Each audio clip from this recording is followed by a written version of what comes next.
ये दुनिया ये महफिल मेरे काम की नहीं, मेरे काम की नहीं।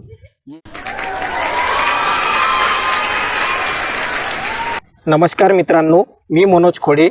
मित्रांनो, आज आपल्या चॅनलवरती 165 देशांमध्ये कार्यकर्ते असलेल्या सर्वात मोठ्या पक्षाचे नेते म्हणजेच राष्ट्रीय एकता विचार मंच या पक्षाचे माननीय श्री रमेश भाऊ खंडारे साहेब आपल्या या चॅनलवरती उपस्थित झालेले आहेत आणि आज आपण आपल्या या चॅनलवरती त्यांची मुलाखत घेऊन त्यांना काही महत्त्वाचे प्रश्न विचारणार आहोत।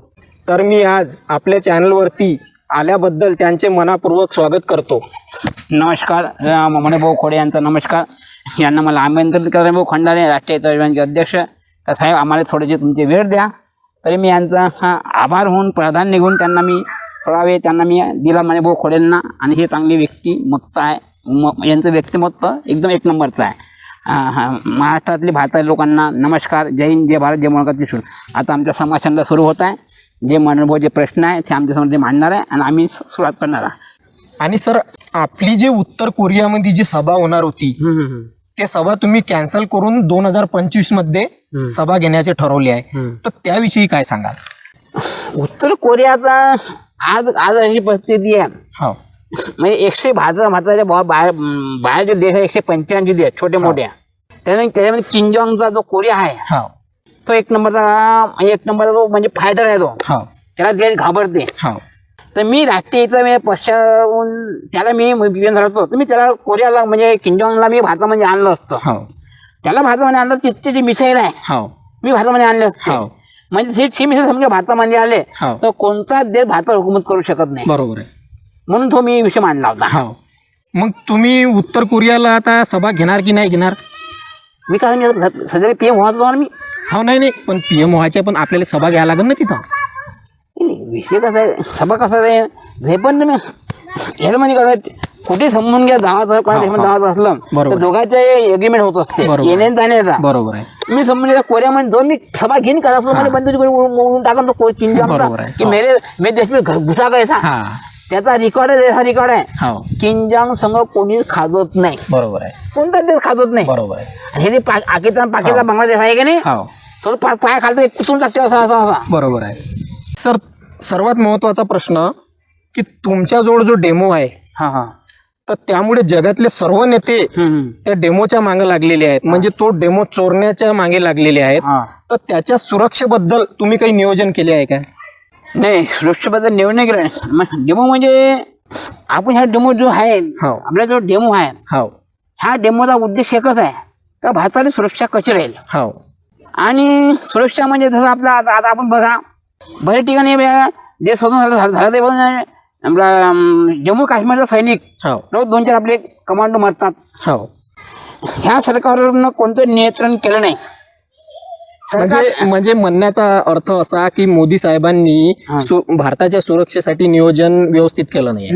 आता बघा तुम्ही बघा रोज आपले 2-4 आपले सैनिक तिथं मरतात डेली। सर मी का म्हणतो, जर समजा भारताच्या सुरक्षेसाठी जर तुम्हाला बॉर्डरवर जर पाठवले तर तुम्ही जाल का तिथं? नाही, मी बॉर्डरवर जाऊन मी काही करू शकत नाही, कारण सांगतो म्हणजे बॉर्डरमध्ये असं जाऊ शकत नाही।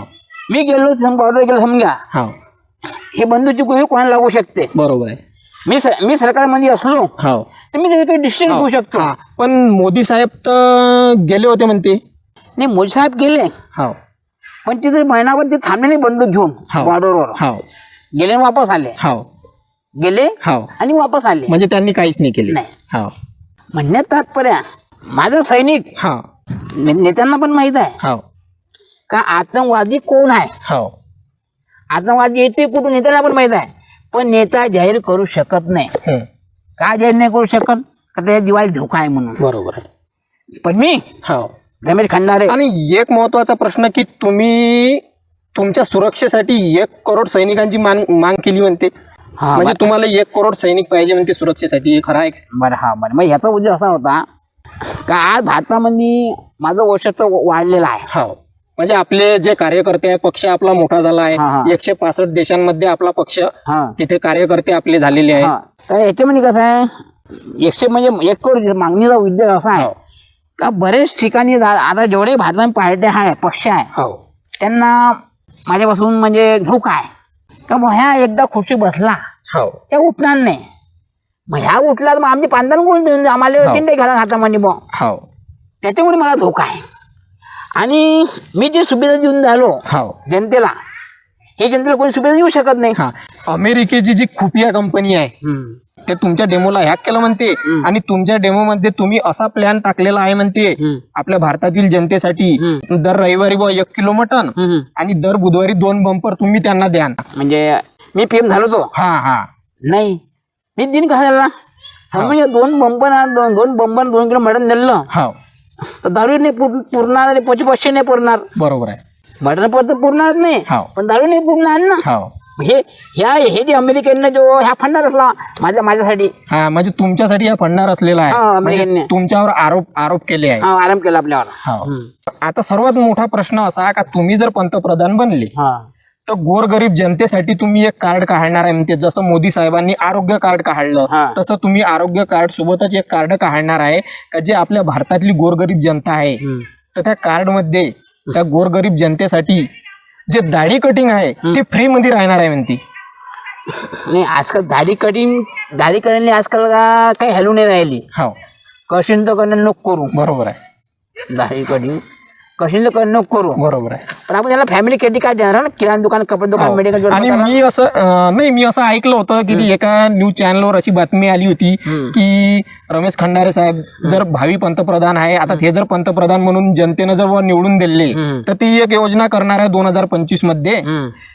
तर त्या कार्ड मध्ये गोरगरीब जनतेसाठी दाढी कटिंग, त्यांना हेअर डाय, त्यांच्या हातापायाचे नख सुद्धा काढून मिळणार आहे फ्री मध्ये. नाही ते हा? आजकाल ह्या कॉमन विषय झाला. हो नख वाढवणे, हो केस वाढवणे हा कॉमन विषय झाला. हो हा एवढा सस्पेंड विषय नाही आहे. नाही. फक्त एक आपल्या पाशी एखादं भूकमध्ये समजून आली हो. तर त्यांच्या पाशी फॅमिली क्रेडिट कार्ड आहे, किराणा दुकान, कपडे दुकान, मेडिकल दुश्मन चालणार. हो हे भूकमध्ये हा पहिला प्रश्न आहे. नाही तर उद्या भारतामध्ये दंगेफाद होऊ शकते. बरोबर आहे. आणि सर मला एक सांगा, 2024च्या जे आता विधानसभा निवडणूक झाली, हा त्या विधानसभा निवडणुकीपूर्वी जे तुमचा पक्ष आहे नागपूरला, राष्ट्रीय एकता विचार मंच, तर तिथं मोठी सभा झाली होती हिंगण्याला. हा हा तर त्या सभेमध्ये तुमचे जे कार्यकर्ते आहे तर ते कार्यकर्ते एकमेकांसोबत झगडले म्हणते, डसले, बोकडले, अशी जी घटना झाली, तर ह्या घटनेबद्दल तुम्ही काय सांगाल बुवा? हा बरोबर आहे. ते कसं आहे, नागपूर हिंगण्याला कार्यक्रम झाला. हो कार्यक्रम झाल्यानंतर माझ्या मागे झाला कार्यक्रम माझ्या मागे झाला. ह्या कार्यक्रमामध्ये काही अलग अलग पार्टीचे लोक तिथे जमा झाले, हो अलग अलग पक्षाचे. तिथे 10 ते 20 लाख लोक तिथं होते. मग त्या पेंडामध्ये काही लोक जमा झाले अलग अलग पक्षाचे. मग त्या पक्षाच्या लोकांना हे म्हटलं बघा, ह्या आमचा रमेश भाऊचा पक्ष आहे, पेंडॉल आहे बुवा, राष्ट्रीय पक्षाचा पेंडॉल आहे बुवा, आणि तुम्ही इथं, आणि इथं तिथं काही महिला होत्या, काही लाखोनं महिला होत्या, तर तुम्ही इथं कसे काय आले? आपल्या लोकांनी त्यांना दुसऱ्या पक्ष पार्टीच्या लोकांना म्हटलं का मंडप छोटा आहे, आमच्या इथं महिला वगैरे आहे, मुलं बाळा आहे, तुम्ही इथं गर्द करू नका. मग थोडी बाचाबाची झाली. मग एकामेकाला त्यांनी बोकळलं. मग तिथं माझ्या म्हणजे पोलीस सैनिक आली. मग आल्यानंतर मग ते काबूमध्ये आलं. मग पण मला एक म्हणायचं आहे की कार्यकर्त्यांनी एकमेकांसोबत झगडा करणे, बोकळणे, त्यांना डसणे, म्हणजे हा जो प्रकार होऊन राहिला, तर मग या प्रकारावर तुम्ही कार्यकर्त्यांवर तुमचं लक्ष नाही का बुवा? त्यांच्या म्हणजे ते कार्यकर्ते तुमच्या दबावात नाही का? आता बघा साहेब, खोडे साहेब, तुम्हाला सांगतो, बरेच ठिकाणी बघा, आपण बघत होतो टी व्हीमध्ये, बरेच ठिकाणी 2 पाड्या 4 पाड्या झगडे भांडण होतात. तिथं कोण नेता पोहायला जाणार नाही. बरोबर. आणि भांडण होण्याचं कारण कसं आहे, राष्ट्रीय एकता या पक्षाला बदनाम करणं, ह्या दुसऱ्या पार्टीचा फंडा असते. ह्या दुसऱ्या पार्टीचा फंडा असते का राष्ट्रीय एकता विचार पक्ष म्हणजे बॉईज लाखो 20 लोक 10 लाख लोक जमा झाले बुवा. त्याच्यामुळे मग समोरचा जो पक्षवाला माणूस आहे तो घाबरते ना. मग तो काही पैसे देऊन तो लोकांना गडबड करायला लावतात. आणि मला एक सांगा, प्रत्येक जे सभा होते, आता कोणत्याही पक्षाची म्हणा, जे सभा होती त्या सभेमध्ये चहा, नाश्ता, पाणी, जेवण याची सुविधा असतेच काही ना काही. पण तुमची जी सभा होते तर त्या सभेमध्ये या कोणत्याच गोष्टी नाही राहत. तिथं जनतेसाठी पाणी सुद्धा अवेलेबल नाही राहत. असे का बुवा? कारण कसं आहे, जोबा समितीत 10 लाख लोक जमा आहे हो. पेंडॉल मध्ये, आणि एक टँकर तिथं पाणी आहे. मग ते पाणी पिण्यासाठी हो, पब्लिक जोर करण, बरोबर आहे. झगडे भांडणं होईल, गिलास खटकल. हो, त्याच्यामुळे आपण पाण्याचा प्रोग्राम कॅन्सल केला. हो, आपल्या घरून पाणी आणा, आपल्या घरून जेवण आणा, हो. म्हणजे जेवण सुद्धा आपापल्या घरून आणायचं. आपल्या घरून आणा. म्हणजे कसं आहे, उद्या समजा पाण्यासाठी जेवणासाठी कुठं समजा खून झाली, एखादा जीव गेला, हो. म्हणजे जबाबदारी कोण राहील? बरोबर आहे. मग आपल्या राष्ट्रीयचा पक्ष असा आहे हो. की कोणाही प्रकारची कोणाची जीव हानी झाली नाही पाहिजे. आणि सर मला एक म्हणायचे आहे, आता जर तुम्ही पंतप्रधान बनले तर तुम्ही तुमच्या सभेमध्ये या सर्व गोष्टी आतापर्यंत नव्हत्या, पण आता तुमच्या सभेमध्ये तुम्ही एक अशी विशेष गोष्ट आणणार आहे का तिथं या कोणत्याच गोष्टी न देता तुम्ही जनतेला 1-1 कप कढी देणार आहे म्हणते? नाही, कधी कोण देईन मी? काही देणार नाही मी. हो, पण असं मी ऐकलं होतं. नाही, नाही, तुमचे म्हणजे कार्यकर्ते म्हणत होते म्हणते का जर आमचे साहेब जर पंतप्रधान बनले तर जनतेसाठी भाऊ आम्ही चहा न देता त्यांना 1-1 कप कढी देऊ. हा, नाही, त्यांनी म्हणजे ते कसं आहे, मीटिंग झाली, मीटिंग मध्ये आपल्या लोकांना मत मांडलं, नाही चहा नाश्ता हो. तर कढीच देऊ त्यांना. कढीच देऊ. म्हणजे बघ, तोंडाला फिक्के होते, बरोबर आहे. ताप राहते, बरोबर आहे. कढी मध्ये खाली तर तोंड चव लिहून द्यावं पद्धतशीर. आणि सर मला एक सांगा, मी असं ऐकलं होतं की तुमच्या पक्षामध्ये हेमा मालिनी आणि जयाप्रदा ह्या येणार आहे बुवा. मग याचं काय झालं? त्या आल्या का? नाही, हा, नाही, त्या जयाप्रदा हेमा म्हणजे येणार होत्या, हा, पण बाकीचे जे काही पार्टीचे लोक होते, अपोजिट पार्टी, आपल्या पार्टीचे अपोजिटचे लोक होते, त्यांना रोखलं त्यांना. हा. हे म्हणजे हे 2 वर्ष 3 वर्षाचे विषय आहे तो. मी तर असं ऐकलं होतं की काही विरोधी पक्ष नेता म्हणत होते की तुम्हाला हेमा मालिनी सोबत प्रेम सुद्धा झाले होते म्हणते. आता कसं आहे, फोन घ्या, कोणती हिरोईन पिक्चर मध्ये काम करते, बरोबर आहे. मग जागतिक शूटिंग मध्ये करते, जागतिक शूटिंगला ते तयार होते, हो, बरेच शूटिंग मध्ये त्याची लव इश्यू सुरू होतेच ना. हो. मग ते पाहिजे का ह्या किती वयाचा, ह्या किती वयाचा आहे म्हणून. बरोबर आहे. पण तुम्हाला प्रेम झाले होते हे खरं आहे काय? हो, मला पण झालं, मला प्रेम. म्हणलं हेमाची समजा आपल्या शूटिंग मध्ये येते, हो. आपण लव इश्यूच्या गोष्टी करू बा. हो काय? मग तुमचा त्यांच्या बरोबर काही म्हणजे संपर्क आला होता का? नाही आला नव्हता, म्हणजे बिनदेखी प्यार होता. म्हणजे लोकांनी रोखलं त्यांना, हो. पब्लिकनी, हो, ह्या 2 वर्षावर 20 वर्षात 3 वर्षावर हेमाजी जयपाल आले हो. तर भारतात पीएम बुखारणारे बनते. बरोबर आहे. मग त्यांनी मी पीएम ना बनता ना म्हणजे बनला पाहिजे, मग यांनी आळा घातल्या बाकी सरकारनी. तर साहेब माझा सर्वात पहिला प्रश्न होता की तुमच्या पक्षाचे जो तुमचा पक्ष आहे राष्ट्रीय एकता विचार मंच, या पक्षाचे उद्दिष्ट काय आहे? म्हणजे जर तुम्हाला भारताचे पंतप्रधान बनवले तर तुम्ही भारत देशासाठी, देशातल्या जनतेसाठी, तसेच शेतकऱ्यांसाठी, जे गोरगरीब जनता आहे, बेरोजगार युवक आहे, त्यांच्यासाठी तुम्ही म्हणजे कोणत्या योजना कराल, त्यांच्यासाठी तुमचे नियोजन कशा प्रकारे आहे, याबद्दल तुम्ही काय सांगाल? आमचे मन बोखड्याने एक प्रश्न केला आहे देशाची सुरक्षाबद्दल. साहेब मी प्रश्न असा घेतला आहे का, पहिला प्रश्न घेतला आपण शेतकऱ्याचा, म्हणजे बरसात कंपल्सरी गॅरंटीने किती होईल तो, बरोबर आहे. आणि वीज कंपल्सरी शेतकऱ्याला भेटत नाही. तर पहिला मुद्दा आपण घेतलेला आहे का शेतीचं विहिरीत पाणी तुटणार नाही. हे आपल्यासमोर एक गंभीर परिस्थिती आहे. राहिला वीजचा प्रश्न, शेतकरी रात्रीनं पाणी बोलायला येते, आपण त्याला दिवसाने वीज देऊ, बरोबर आहे. हे आपल्यासमोर हा प्रश्न आहे. दुसरा राहिला बेरोजगार, म्हणजे जवळपास बरेच सरकार भारतामध्ये निवडून आलेले आहे, पण यांनी नोकरीमध्ये कटोटी केली आहे. आपण ते जागा पण नोकरीची भरू. आता भारतामध्ये जवळपास आपण बघत असाल तर माझ्या नियमाप्रमाणे 10 करोड जवळपास नोकऱ्या शिल्लक आहे, असं माझं मत आहे गव्हर्नमेंटच्या, असं माझं मत आहे. तर आपण त्या जागा पण आपण भरू. राहिला प्रश्न खाद्यपदार्थाचा, आपण यांना जसा आरोग्य कार्ड म्हटलं समजून घ्या. आरोग्य कार्ड हे आपण एक असं बनवून देऊ, आरोग्य कार्ड तो अमीर असो, गरीब असो, श्रीमंत कोणते असो, त्याला एक आपण आरोग्य कार्ड तयार करून देऊ का ते आरोग्य कार्ड कोणते हॉस्पिटल चालेल. पेशंटच्या हिशोबाने तो जाऊन तो हॉस्पिटलमध्ये तो इलाज करू शकते. हो बरेच महिला अशा आहे की त्यांना परिवारामध्ये त्यांना त्रास होतात. ते स्वचिट्टी घेण्यामध्ये उत्सुक राहतात. हो मग काही महिला आत्महत्याच्या याच्यामध्ये जुटतात का बा आता मी सासूबाई कंटाळली, मी शिक्षणामध्ये कंटाळली. हो म्हणजे गरीब परिस्थिती येते तर आईवडील पैसे देऊ शकत नाही. ही कोणती लग्न केलं मुलीचं तर सासूबाई तिला बरोबर तिला वागवत नाही. तर आपण त्यासाठी एक मुद्दा असा घेतला आहे का ज्या बाई समजा सोचिट्टी वगैरे झाली असेल तर आपण त्यांना गव्हर्नमेंट जॉब देऊ. ते मग किती शिकलेले असो हो त्यांना गव्हर्नमेंट जॉब देऊ, तिचं पण डबल पूर्ण व्हा लग्न आपण करून देऊ आपल्या माध्यमातून.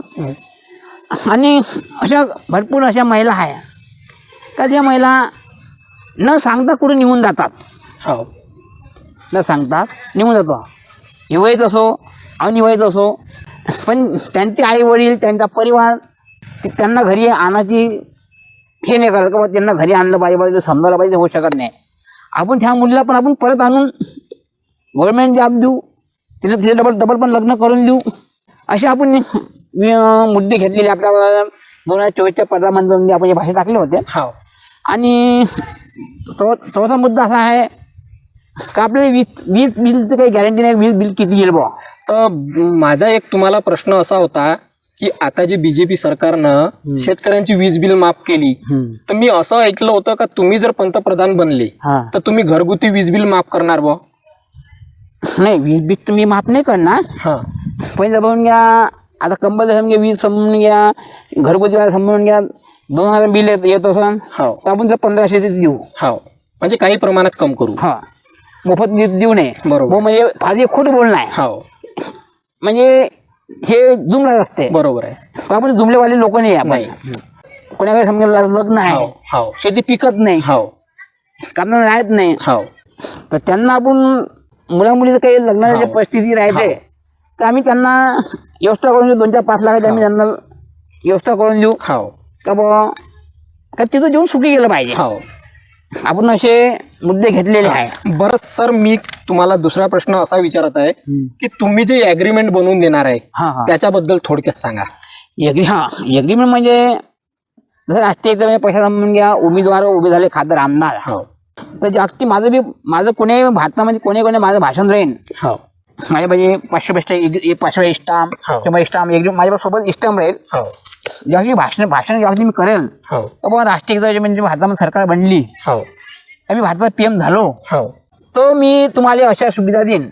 एखादा व्यक्ती म्हणते का हो तुम्ही देईन, बरेच लोक म्हणते बरेच लोक सरकार म्हणते का आम्ही हे दिले पण ते आम्हाला देत नाही. हो तुम्ही आम्हाला काय प्रूफ देता. हो ह्यात मी स्टॅम्प काढल, हो फटाफट लिहून देईन, हो हे माझं प्रूफ आहे, हे माझे काम आहे. हो आम्ही जे खोटं बोलणं आमचं सरकार नाही आहे. बरोबर आहे. तुम्हाला आमची सरकार बनली, तुम्ही 1 महिन्यात 2 महिन्यानंतर तुम्हाला समजून देईन का आम्हाला हे नाही देत. हो नाही तर आमची पुरे पात्र आमचं पुरे मंत्रिमंडळ आम्ही बरखास्त करू. बरोबर आहे. असे आम्ही त्यांचं संमिलित करू. आणि सर मला एक सांगा, जर कोणत्या व्यक्तीला किंवा कोणत्या पक्षामधील नेत्याला जर तुमच्या पक्षामध्ये यायचे असेल तर त्याच्यासाठी नियोजन कसं आहे. हां व्हेरी गुड. म्हणजे बाकी पक्षातला माणूस राष्ट्रीय पक्षाने येत असेल तर हां व्हेरी गुड. तर त्याला नियोजन काहीच नाही. हो. तो आपल्या ते त्याचं एकच आहे. हो मग राष्ट्रीय पक्षामध्ये तू जॉईन पक्ष जॉईन करत असशील तू, हो तर तुला हे पक्ष तुला सोडता येणार नाही. हो ह्या तुला पक्ष हो. सोडता येणार नाही. हा महत्वाचा नियम. हा आणि तुला माझा पैसा सोडून तुला जावाचा असा हो तर तुला जो मानधन भेटते गव्हर्नमेंटचा हो तू माझ्या नावाने करशील. हो जसं समजतो त्याला जो समजून 5 वर्ष काढले मग त्याला ते पगार भेटते त्याला हा. 1.25 लाख रुपये. हो तू माझ्या नावाने करशील काय. मी राष्ट्रीय पैसे मी सोडत आहे. हो आणि माझा जो पगार आहे हो भेटणारा मला मानधन ह्या रमेश खंडाल्यांना देण्यात यावी असं मी लेखापडी करून कलेक्टर समोर या अधिकाऱ्यासमोर मी लेखापडी करून घेईल. हो. आणि बरं मी काय म्हणतो, मोदी जे आहे त्यांनी जर तुम्हाला बीजेपी मध्ये बोलावले का आमच्या पक्षात यावं तर मग तुमचे नियोजन कसे राहणार. Very good. नियोजन आपण नियोजन हेच जे आपण तुम्हाला अगोदर सांगितलं आहे. म्हणजे तुमच्या मागण्या काय राहणार बुवा त्यांच्यासोबत? हा, मागण्या म्हणजे मी आता आपण जे बोललो महिलाबद्दल बोललो, आडवे कार्ड हो, नाही हे तर बरोबर आहे. पण तुम्ही जर मोदीजीच्या पक्षात गेले तर तुमच्या मागण्या काय राहील? पर्सनल मागण्या. पर्सनल मागण्या. हा, पर्सनल मागण्या म्हणजे माझे असे म्हणजे मला सुरक्षा. हा, मला म्हणजे सुरक्षा तुम्हाला 1 करोडच राहील. हा, मला सुरक्षा, हो. मला गाडी, हो, मला गाडी, माझी सुरक्षा. आणि ज्या मी अटी मांडल्या हो. आणि त्यांच्यासाठी मग पद कोणतं लागेल तुम्हाला? पण मी परराष्ट्र मंत्री बनू शकतो. परराष्ट्रमंत्री. हा, परराष्ट्र मंत्री बनू शकतो, हो. केंद्रीय मंत्री बनू शकतो. हा. आणि त्यांनी जर तुम्हाला मुख्यमंत्री बनवले तर?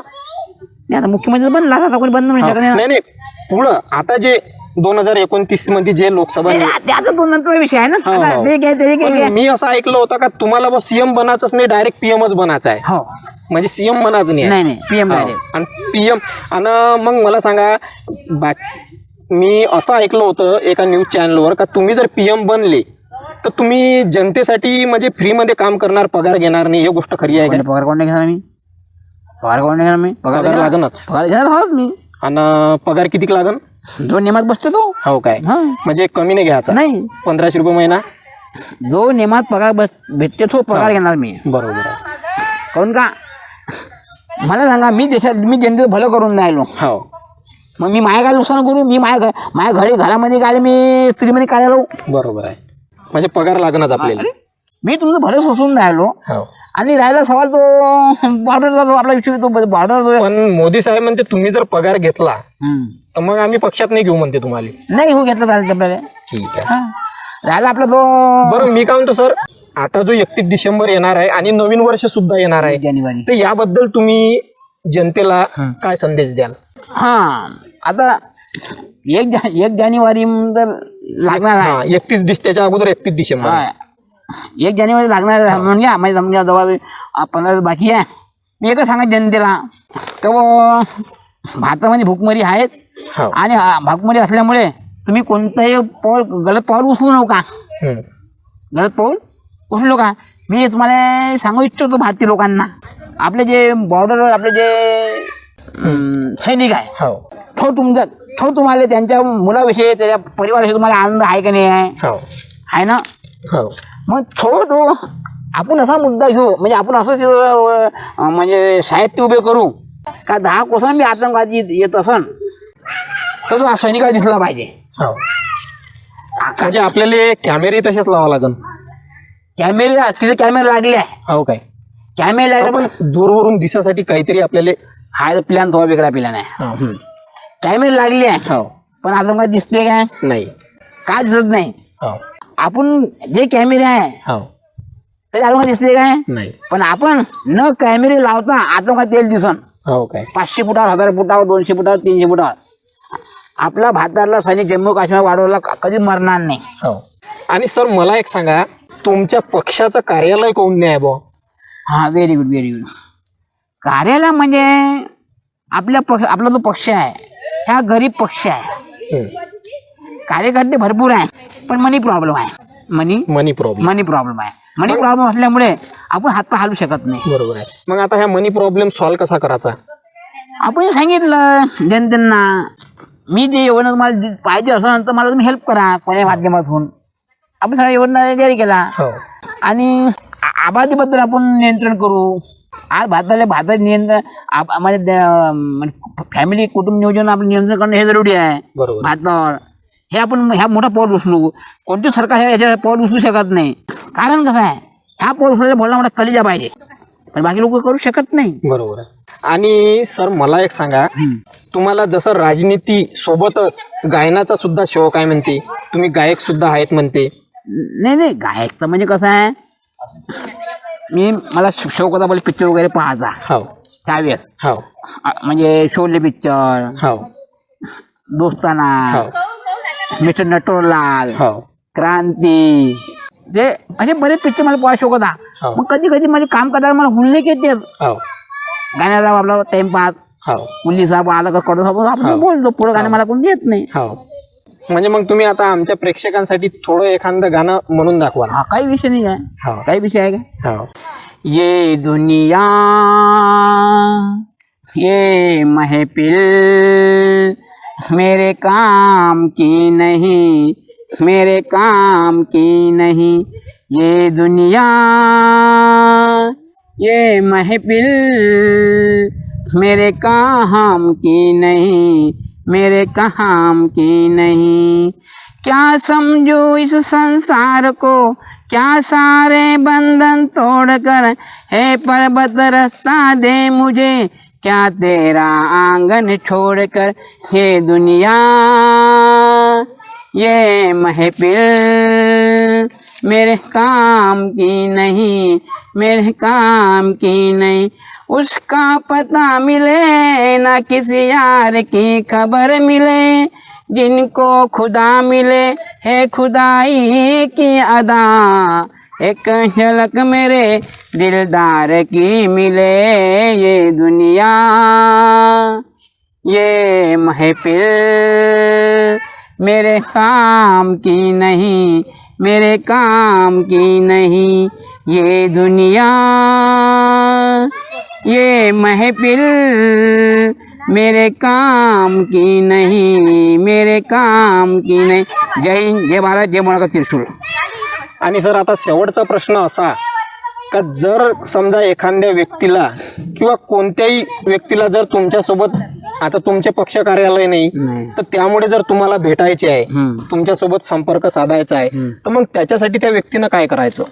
नाही, ओरड म्हणजे कोणी व्यक्ती आला समजून घ्या, भारतातला कोणी कोणत्यातला त्यांना रमेश खंडाले गॅस शेगडीवाले कुठं असतात कोणी सांगतात, रमेश खंडाले गॅस शेगडीवाले कुठं असतात ते कोणी सांगतात का तुम्ही अशा ठिकाणी तुम्ही जाऊन भेटून घ्या. तुम्ही आता पण म्हणजे आता त्या व्यक्तीला तुमचं एक असं म्हणजे स्थायी ठिकाण लागेल ना का इथं तुम्ही तुम्हाला कुठे शोधून मला कुठे शोधून. हा, तर आपलं पहिलं मकान आहे नागशेम बुद्धाला पाहिजे स्थायिक आपला निवास. आता आपल्या भारतामध्ये सर्वात मोठा मुद्दा चालू आहे तो म्हणजे महिलांची सुरक्षा. महिलांच्या सुरक्षेबद्दल तुम्ही मला काय सांगणार? महिलाची सुरक्षा म्हणजे कसं आहे, महिलाची जी सुरक्षा आहे त्याचा परिवार करू शकत नाही, त्यांचा परिवार करू शकत नाही. पण तुम्ही सरकारमध्ये गेलो तुम्ही असा कानून कायदा बनवून का महिलाला कोणी छेडणारच नाही, महिलाला कोणी छेडणारच नाही. परंतु कसं आहे परिवारामध्ये ताकद नाही आहे, बहुबल नाही आहे. परिवार ताकद बहुबल असला तो कोणत्या महिलाला कोणी अरे म्हणू शकत नाही, या कुणाला तिने छेडछाडी होऊ शकत नाही. म्हणून मला PM बनणं जरुरी होतं. मी तुम्हाला प्रश्न मांडला, महिला पुनर्विवाह गव्हर्नमेंट जॉब, मला घरसंगी वापस आणणे. बरोबर आहे. तर मित्रांनो असे जे मुलं आहे हे 12 नंतर जे पुणे शिक्षण शिकायला जाते तर आपण यांना पहिली किस्त 5 लाख रुपये देऊ. बरोबर, 5 लाख रुपये यांना पहिली किस्त, म्हणजे MBBS जाऊ, इंजिनियर काय जाऊ 5 लाख देऊ. विदेशामध्ये जात असेल तर आपण त्याला 25 लाख रुपये देऊ. असं पण ह्या पण आपल्या इंटरच्या माध्यमातून मी तुम्हाला सांगू इच्छितो. जय हिंद, जय भारत. आपल्या भारताचे भावी पंतप्रधान श्री रमेश भाऊ खंडारे साहेब आपल्या या चॅनलवरती आले आणि त्यांनी आपल्या भारतातील जनतेसाठी म्हणजे PM बनल्यावर त्यांचे नियोजन कशा प्रकारे असणार, म्हणजे गोरगरीब जनतेसाठी, शेतकऱ्यांसाठी, महिलेच्या सुरक्षेसाठी ते काय करणार, तर या सर्व प्रश्नांवरती त्यांनी चांगल्या प्रकारे आपल्याला उत्तरे दिलेली आहेत. तर मी आशा करतो की तुम्ही येणाऱ्या पुढच्या निवडणुकीमध्ये त्यांना PM अवश्य बनवून द्या. कारण आता एकच उपाय राहिलेला आहे तो म्हणजे राष्ट्रीय एकता विचार मंच. आता जे काही आपल्या भारतातील प्रॉब्लेम सॉल्व करणार आहे ते फक्त राष्ट्रीय एकता विचार मंचच करू शकते, दुसरा कोणताही पक्ष आपले प्रॉब्लेम सॉल्व करू नाही शकत. म्हणून तुम्ही त्यांना अवश्य PM बनवा. आणि रमेश भाऊ खंडारे साहेब जे भावी पंतप्रधान आहे ते आपल्या चॅनलवर आल्याबद्दल मी त्यांचे मनापासून आभार मानतो. ठीक आहे, मनापासून धन्यवाद.